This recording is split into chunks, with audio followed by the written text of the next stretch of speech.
You could get that like prickling feeling, when you hear a really good ghost story. Oh, absolutely, yeah. Well, today we're diving into a place that's practically built on those creepy vibes, a little town in Pennsylvania.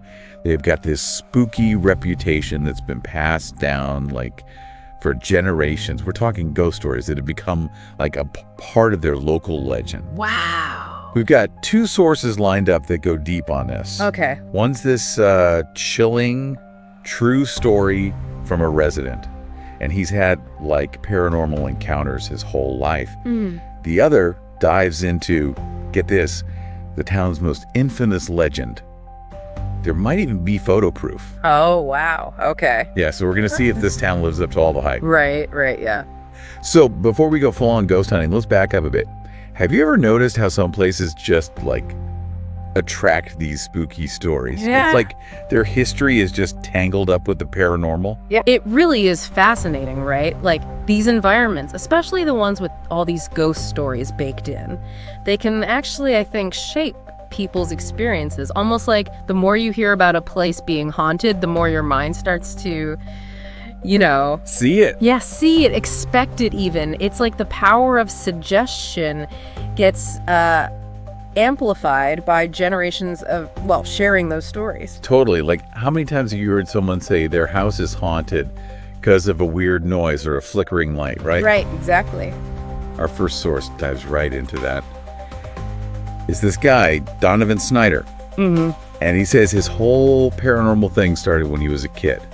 And get this, a haunted attraction. Oh, wow. Right in this town. See, now, that's interesting. I've always thought those haunted attractions are like gateways to something more, you know? Yeah, I mean, think about it. They're designed to freak you out, make you question if what you're seeing is real. It's like this weird in-between space where believing and not believing kind of get all mixed up. And for some people, like this Donovan guy, maybe that experience, it sticks with them even after they leave. And that's what's kind of wild, right? It makes you wonder if those places, the town, or even just that one haunted house are like prone to that stuff. Like what do they call it? A paranormal hotspot. Yeah, exactly. Some people, researchers even think places with like a heavy past, maybe some bad stuff happened there, it kind of leaves something behind. Oh, like an energy or something. Right, like almost like an echo imprinted on the place. There's another theory too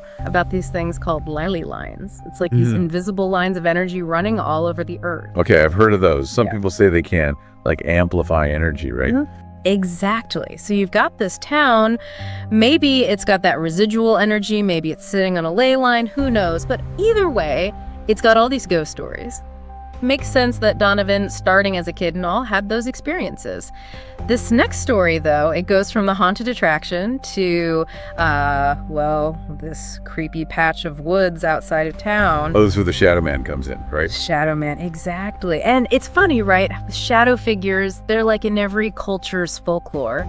Why do you think those stories freak people out so much? I don't know. There's just something about a huge, creepy figure in the dark. Yeah. And with Shadow Man, it's like people swear they've seen him. Some even claim they've got pictures. Yeah. What's your take on that? Could it be real? Or is there, simpler answer? Well, we got to be careful, right? Our brains, they like to see patterns even when there aren't any. It's called pareidolia, like seeing faces in the clouds, Right. So those shadowy photos could just be tricks of the light. Our brains just fill in the rest, especially with a good ghost story in mind. Okay, but what about the people who say they've actually encountered him face to face? They describe this feeling of dread. Some even say he touched them. How do you explain that? See, that's where it gets really interesting.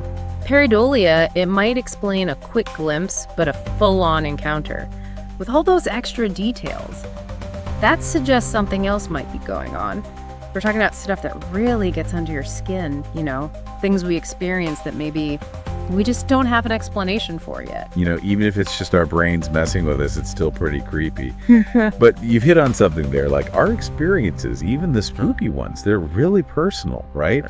So whether we believe in ghosts or not, what does it say about this town that they're so into these stories? Yeah, that's the thing, isn't it? Imagine growing up hearing these stories, not just as stories, but as like part of where you live. It's like their reality has this whole other layer to it. The line between, you know, what's real and what's supernatural. Exactly. That line gets all blurry. It changes how you see things, how you explain the stuff you can't explain. It's pretty wild when you think about it.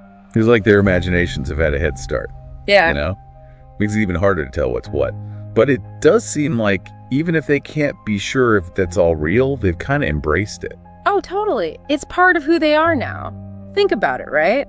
Some towns are known for food, some for music. This one, it's ghosts.